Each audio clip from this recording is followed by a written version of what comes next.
time, hold your breath, you're the only one I see. Breathe me in, taste your lips, you're the only. Welcome back to the Big Blue Workshop. Many of you that might know me know that I am in a Bible study at Irving Bible Church. I go every Friday morning. I've been doing it for 15 years. One of the guys in my Bible study had some leftover walnut, and as I've mentioned in some of my other videos, I'm trying to learn how to turn wood. This is kind of an odd shape.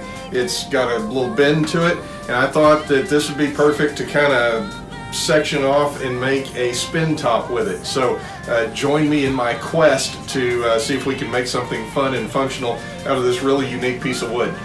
Stay tuned and pay close attention. We'll see what happens.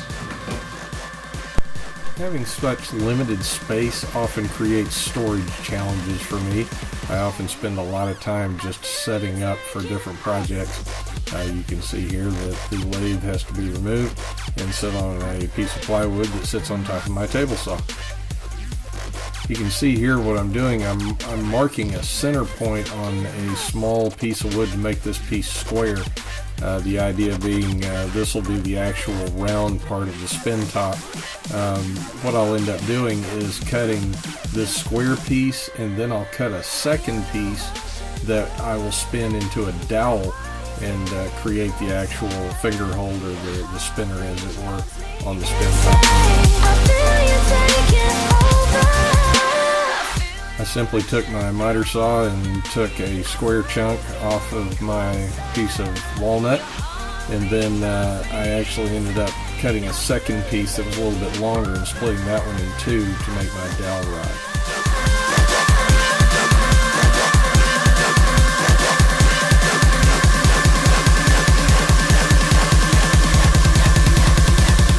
I decided it wouldn't be a bad idea to just go ahead and remove a little bit of excess stock just to make the turning process a little quicker. I just took a compass, drew a circle on my square stock, and that gave me the pattern I needed to put it on the bandsaw and cut it out so that it wouldn't have such square corners.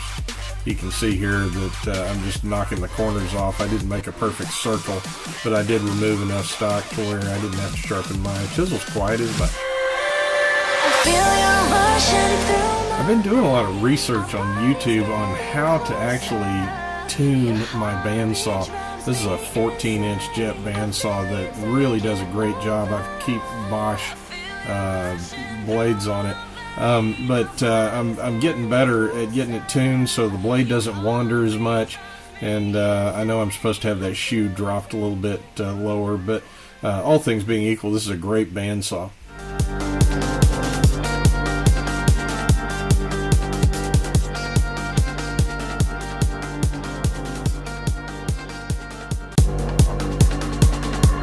Time, hold your breath, you're the only one I see. Breathe me in, taste your lips, you're the only high. This is the piece that I actually cut for the dowel. I ended up, of course, making two pieces out of this one chunk, so I'll actually make a second spin top. But once I got this part chopped, I just cut it in half on the bandsaw. And it was squared off enough. I did not remove excess stock here. I just put it on the lathe and turned it. You'll see the challenges I had trying to figure out how to mount this piece to the lathe. I wanted to be sure everybody got a really good look at my elbow. I mean, I am so proud of my elbows. It's one of the few things on my body that has not collected a lot of fat, so enjoy that view. You're now about to witness me learning what works and what does not work.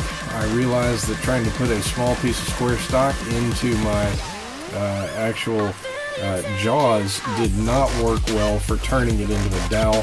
I ended up turning it between two centers, and you'll see that I ended up actually changing my live center twice because I realized that as I was trying to put a tenon on one end of my dowel, the live center I had in there really didn't fit properly for what I wanted to do, so I changed it out to a cone-shaped live center.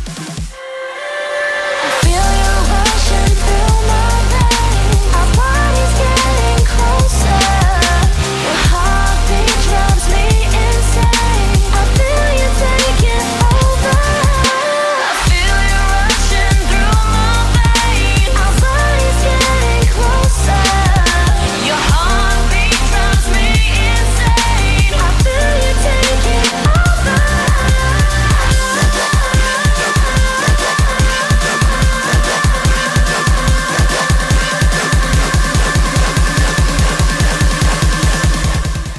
Holy smokes, look at that, we're turning wood.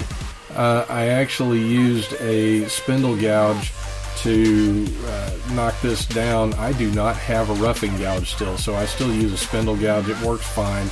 It's not a roughing gouge, but it works really well. And I got it turned down to about a 3/8 of an inch dowel.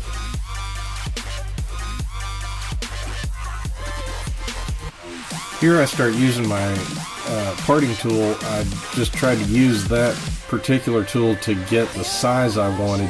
I measured my drill bit that I was going to use to put the hole through the top itself, and then I matched it to this dowel with the parting tool. It worked pretty good, and I ended up getting the right size. I tapered it just a little bit so I could kind of wedge it into the top and it would hold.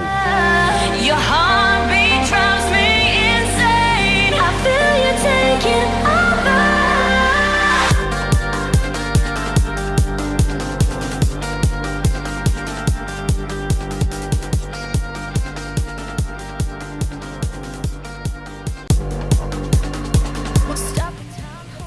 Now I can use my jawed chuck actually to put this dowel in and get it sized properly like I wanted.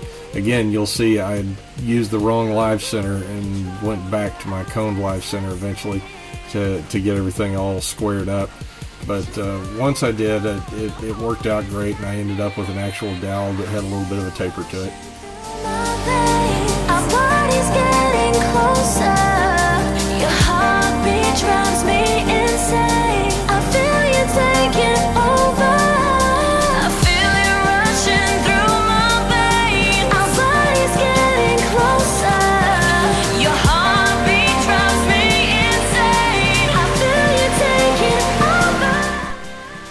This is where I just took a Forstner bit and put a hole through the center of my actual spin top.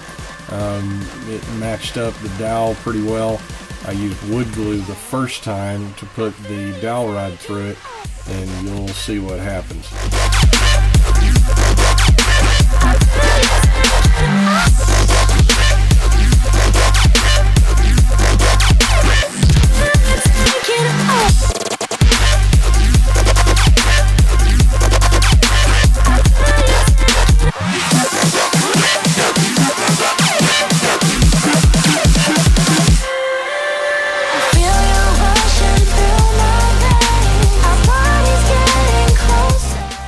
At this point, I'm just really excited that I'm finally actually turning the main part of the top. It took me a little bit to get it round, but I was pretty excited once I did. Sometimes my fingers tend to stick to the lathe, so I put a little grease on the bar to make my fingers slide a little better.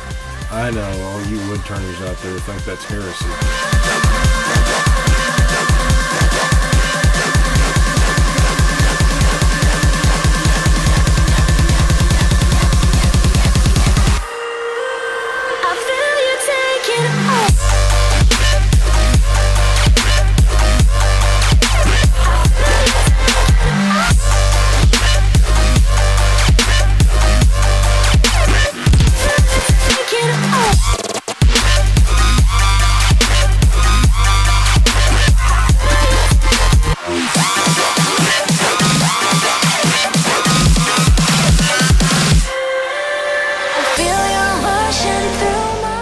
Right about here that I started noticing that the top was grabbing but the dowel was still spinning.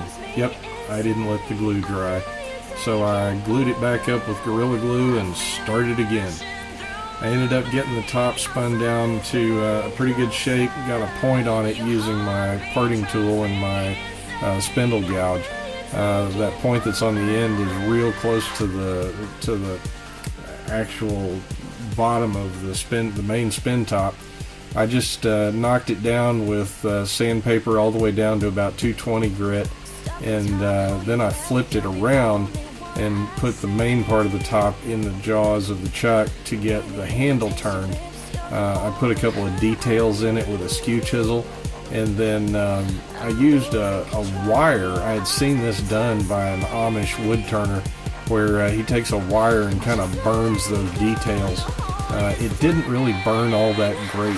Maybe I wasn't putting enough pressure on it, but it still polished it a little bit, so it ended up sanding inside those grooves, and it gave it a little more of a polish once I was done.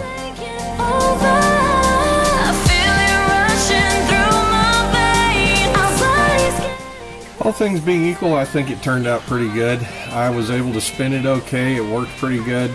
I'm gonna give one of these to my buddy that gave me the wood, so he can give that to one of his kids if he wants to. If you like this, subscribe to my channel, click like, and come back and view more. Have a great day. I feel you taking off.